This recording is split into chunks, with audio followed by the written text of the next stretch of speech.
Thank you. Well, good afternoon, everybody. What an honor to be here at a Civil Rights Monument standing beside me. I want to thank the members of my cabinet who are here with us here today. I do want to recognize several members of the General Assembly who are here with us. We've got Delegate Fillercorn, Delegate Boysko, Delegate Carr, Delegate McClellan joining us, as well as Senator Barker, Senator Nance, Senator Howell, and Senator McEachin. I thank you all for joining us here today. Give them a great round of applause. Hello, Anna. I want to thank Eric for that great introduction. I've had several events with Eric, and he is always, every time I hear him, reinforces why we do the things that we do. And I thank you, and I thank you for becoming such a great member of our community here in the Commonwealth of Virginia. Today, we are here to talk about an issue of basic justice, the restoration of civil rights. This is an issue that I have been passionate about for many, many years. I personally believe in the power of second chances and in the dignity and worth of every single human being.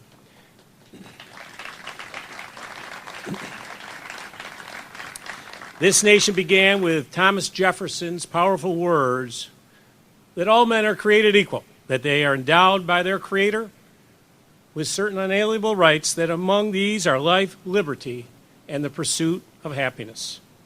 Before April 22nd, I was proud to have restored the rights of 18,000 individuals, more than the previous 7 governors combined over their full 4-year terms.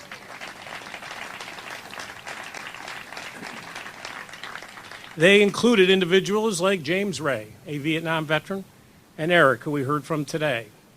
I feel a very close connection to these good men and a duty to them and to all the men and women who are seeking to have their civil rights restored. These individuals are gainfully employed. They send their children and their grandchildren to our schools. They shop in our grocery stores, and they pay taxes. And I am not content to condemn them for eternity as inferior, second-class citizens.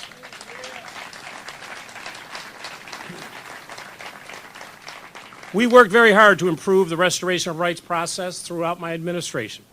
We have made an enduring difference in the lives of thousands and thousands of Virginians. But we knew that we were just touching a fraction of those who were actually eligible. The system itself was and is deficient and unfair. We recognize that it cannot be fixed with a few minor tweaks. So on April 22nd, standing in the front steps of the Capitol, I signed an executive order to restore the rights of all individuals who had completed their prison terms and supervised release. This order was designed to bring Virginia into conformity with 40 other states that automatically restore rights for individuals who have completed their sentences or do not disenfranchise them at all. 4 leading constitutional experts, including the man who led the drafting of the 1971 Constitution, said there was no question that I had the authority. Now, here are the facts that we face together today. Republican leaders sued to revoke the rights of those 200,000 men and women to suppress their voices in our democracy. The Virginia Constitution is clear. I have the authority to restore civil rights without limitation. But the court dismissed the clear text of the Constitution by simply saying that the rights have never before been restored in this manner here in Virginia. In other words, we were messing around with the way things have always been done in the Old Dominion. But if Virginia did things the way they had always been done, this is not a place any of us would want to call home. If Virginia did what we've always done, our children would still attend segregated schools. Virginia would be at the bottom of every state ranking for academic achievement. Our buses would have seats assigned by race. Interracial marriage would be illegal. Same-sex partners would not be allowed to marry. And Virginians would be forced to pay a tax at the poll on Election Day. But we're not going to waste any more time arguing about the old Virginia way. We've got a new Virginia way to pave and a new Virginia economy to build.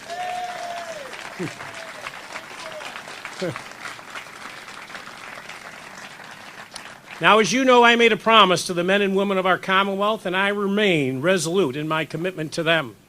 We will proceed with the restoration of civil rights in conformity with the court ruling, but let me put this in plain English.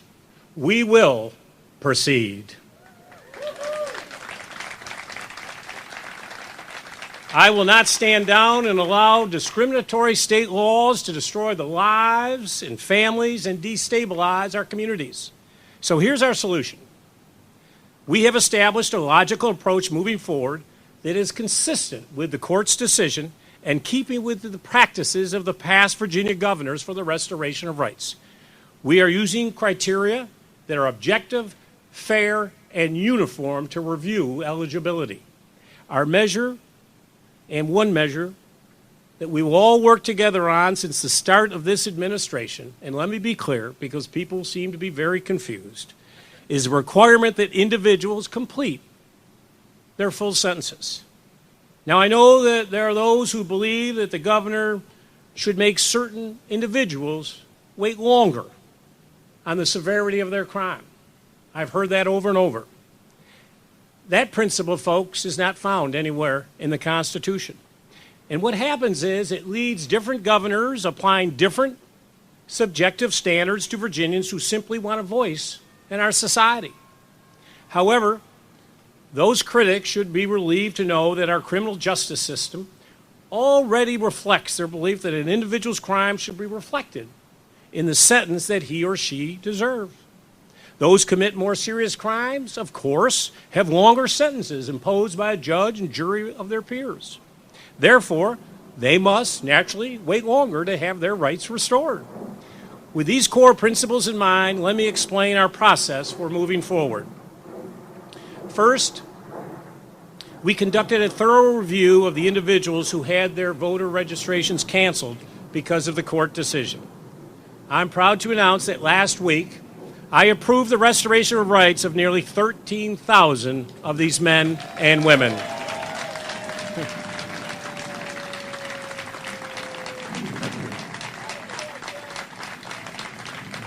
I am pleased to tell you that those individual restoration orders were mailed out to our citizens last Friday. Now let us turn to individuals identified by the Secretary of Commonwealth's office who have completed their full sentences for felony convictions. We will conduct a thorough review of each individual, checking the records with the state police, the Department of Corrections, the State Compensation Board, and the Departments of Juvenile Justice, Criminal Justice Services, and Behavioral Health and Developmental Services. If that review concludes that the individuals meet my criteria and are no longer incarcerated or under active supervision, my staff will bring those records to me and make a recommendation. I will review their analysis, and where appropriate, I will restore the rights of those men and women. Personalized restoration orders will be printed with my signature and the state seal and mailed to those individuals.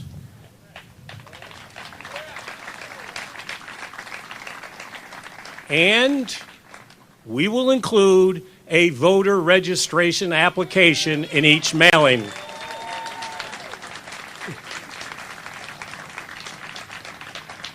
We are prioritizing these files for review based upon the date that each individual was released from supervision.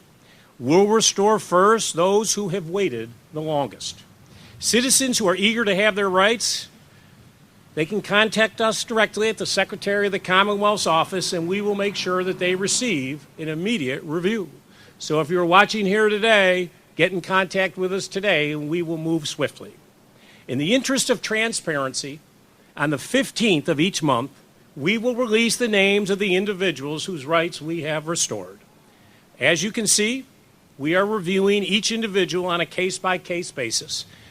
And this process clearly demonstrates that we are acting within the conditions set forth by the Supreme Court. The men and women who lost their rights have endured enough hardship and disappointment. We are doing everything we can to protect them and ease the uncertainty and the frustration that they certainly must feel. And to those who would say that my motivations are political, I would ask you to consider two things.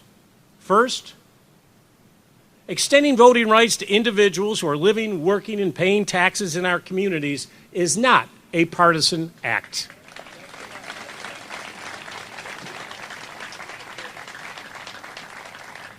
The order I signed in April restored rights to everyone, regardless of their race, religion, economic status, geographic location, or their political affiliation. The approach that we will take going forward will not consider any factors that could be considered partisan in terms of how we restore an individual's rights.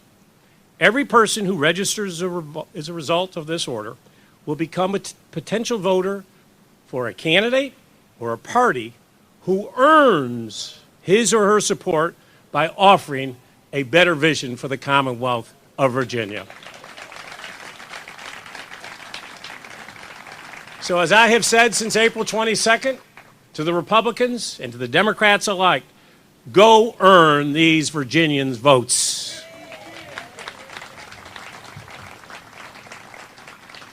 My second point is that the individuals who are complaining that these actions are partisan in nature are in many cases the same people who have used partisan majorities in the General Assembly to thwart progress on voting rights for decades. It remains my hope that the Republicans in the General Assembly will act as soon as possible to pass an amendment fully and completely washing our Commonwealth's history of disenfranchisement out of the Commonwealth of Virginia. I have supported that amendment in the past, and I will continue to support it in the future. The Apostle Paul had this to say in the book of Ephesians: "Be kind and compassionate to one another, forgiving each other, just as in Christ God forgave you." I want you to know that our work has not lost its urgency or its moral imperative. We are neither deterred nor defeated, and we will concede no ground. We will continue to fight to ensure that our fellow citizens are not marginalized forever. Now let's be clear. This is a momentous task. There will certainly be more challenges ahead. But remember this: I never said that our mission would be easy or would be short. The fight for civil rights in this nation and this Commonwealth has always been a long and difficult path. We knew when we first started that this was a massive administrative undertaking with many, many challenges. We realized that there would be some errors in 17 million data points that had to be compiled. But we were committed to fixing those issues and moving forward. I have no doubt that going forward, we are going to encounter other challenges that will underscore the difficulty of this task. But they should not, folks, ever undermine the moral imperative to work together to bring these Virginians back into our society. We all know that the hardest tasks in life are the ones that are most worth doing. This is a test of our strength. I ask all of you to work together to help these individuals register to vote and to bring them back into the democratic process. I ask you to be brave, and I ask you to work hard. I ask you to put your heart into this task and have faith that we will prevail. The lens of history will show that our aim is true and our cause is just. Today, we continue to move Virginia forward, away from an unenlightened past toward an inspiring future that holds opportunity for all of her citizens. Thank you very much. Okay. Thank you.